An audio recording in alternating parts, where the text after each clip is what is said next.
Yeah.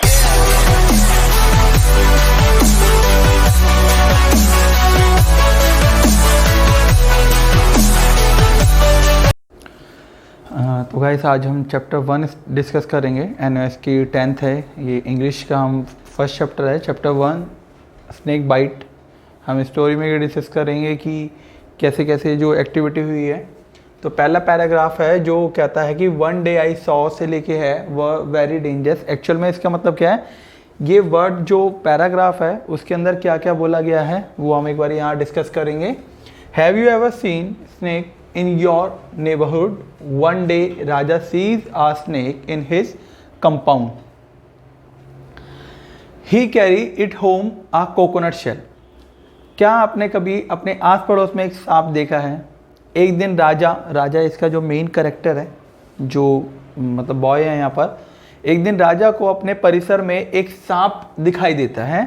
वह इस नारियल के खोल में घर ले जाता है। नारियल का खोल जो नारियल का कवर होता है उसके बारे में बात हो रही है यहाँ पर। उसकी यह दादी जानकर हैरान है कि शेल के अंदर सांप है। शेल मतलब वो जो उसका बॉक्स था, ठीक है, कोकोनट का। उसके दादा खोल को दूर फेंकते हैं और राजा को बताता है कि सांप जैसे जीव खतरनाक है। मतलब उसके दादा क्या करते हैं, उसके हाथ से लेते हैं और वो फेंक देते हैं। His grandfather throw the shell away and tells Raja the creature like snakes are dangerous. His grandparents worry about his safety. His grandfather tells him never to go near a snake again.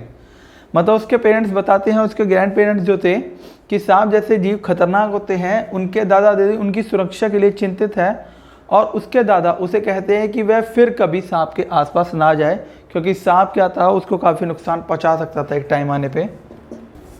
Second paragraph में हम पढ़ते हैं letter in the evening, जो कहाँ तक है हमारा, live there तक है, ठीक है। तो इसके अंदर हम पढ़ेंगे do you like playing with animal, did you anyone you know ever get scratch by a cat or beaten by dog while playing. क्या आपने कभी जानवरों के साथ खेलना पसंद करा है? क्या आपको या आपके किसी जानने वाले को बिल्ली से खरोचने या खेलने के दौरान कुत्ते द्वारा काटे जाने का पता चला है? आगे इसमें दे रखा है how did your parents react to this. आपके माता पिता ने इस पर क्या प्रतिक्रिया दी, ठीक है। तो Raja is curious about the creature like snake and बीस।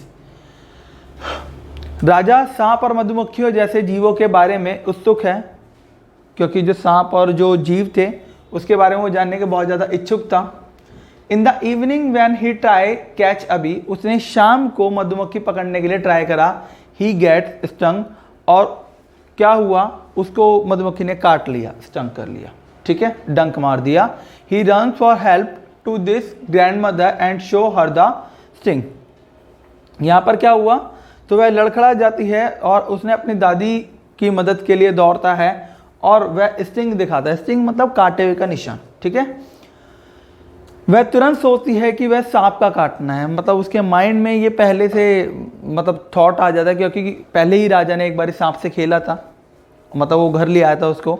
तो इस सिचुएशन में उसको लगता है कि अब उसको सांप ने काट लिया है। उसके दादा काटने को देखते हैं और बिल्कुल वही सोचते हैं। वह उसे उठाता है और एक ऐसे व्यक्ति के घर दौड़ता हुआ ले जाता है जिससे वह मानता है।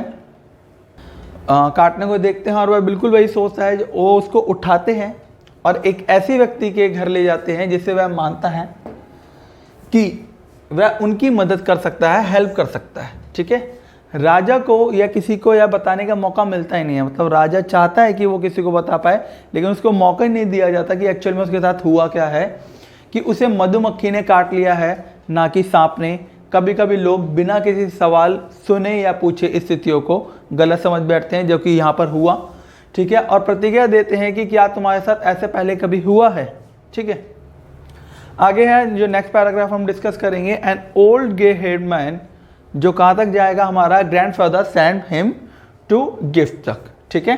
तो पहले हम इंग्लिश में डिस्कस करते हैं। When you fall ill or get hurt usually go to a doctor. If you live in a city town but in most villages doctor are easily available। हम धीरे धीरे इसकी हिंदी भी करेंगे अभी आगे। Usually to go the village the medicine man for help, this is the what happen with Raja too. Raja grandparents think that the bee sting on his finger are snake bite. यहाँ से हम Hindi discuss करेंगे। जब आप बीमार पड़ते हैं या चोट लगती है तो आमतौर पर आप किसी शहर या कस्बे में रहने वाले डॉक्टर के पास जाते हैं, लेकिन अधिकांश गांवों के डॉक्टर आसानी से उपलब्ध नहीं होते, मतलब गांव के अंदर डॉक्टर नहीं होते। इसलिए जो ग्रामीण लोग होते हैं वह आमतौर पर मदद लेने के लिए गांव के दवा आदमी के पास पहुंचते हैं, यानी कि यहाँ पर वैद्य से है या फिर एक ऐसा बंदा जिसको थोड़ी बहुत दवाइयों की नॉलेज है वहाँ पर। ठीक है, राजा के साथ भी यही होता है। राजा के दादा दादी को लगता है कि उसकी उंगली पर मधुमक्खी का जो डंक है वो एक्चुअल में सांप ने काटा है। उसके दादा उसे उठाकर खेतों में से दवाई वाले एक घर में ले जाते हैं जहाँ पर वैद्य या वो कोई एक बंदा रहता था जिसको दवाइयों की नॉलेज थी। दवा आदमी उन्हें आश्वस्त किया है कि ये जहरीले सांप के काटने के कारण राजा का जीवन खतरे में है, और वो भी उसको ये कह देते हैं कि ये एक सांप के काटने का ही निशान है और अब उसकी लाइफ क्या है, खतरे में है। ठीक है, तो आगे हम डिस्कस करते हैं। दवाई देने से पहले ही राजा की उंगली दुखने लगती है, लेकिन राजा उसे कोई इलाज नहीं बताता। दवा आदमी राजा के दादा दादी को विश्वास दिलाता है कि राजा उसके इलाज और मंत्रों के कारण सुरक्षित है। वो उसको भरोसा भी दिला देता है उसके दादा दादी को कि यहाँ पर सब कुछ, मतलब जो उसको ठीक किया गया है वो उसके मंत्रों ने और उसकी दवाइयों ने ही किया है। ठीक है, दवा आदमी राजा के दादा दादी जो दवाई देने वाले को धन्यवाद दिया और उपहार देते हैं। ठीक है, लेकिन राजा जानता है कि वह बूढ़ा झूठा और उसने उसको क्या करा था, बेवकूफ़ बनाया था। ठीक है गाइस, ये हमारा फर्स्ट चैप्टर है। ठीक है, और भी कोई अगर आपको डाउट्स हो तो हमारे आप कमेंट सेक्शन में जा सकते हो, और बाकी मैं आपको अकेडमी का नंबर मेंशन कर दूंगा, आप उसमें भी हमसे ये PDF इसके नोट्स ले सकते हैं। ठीक है, all of it, thank you.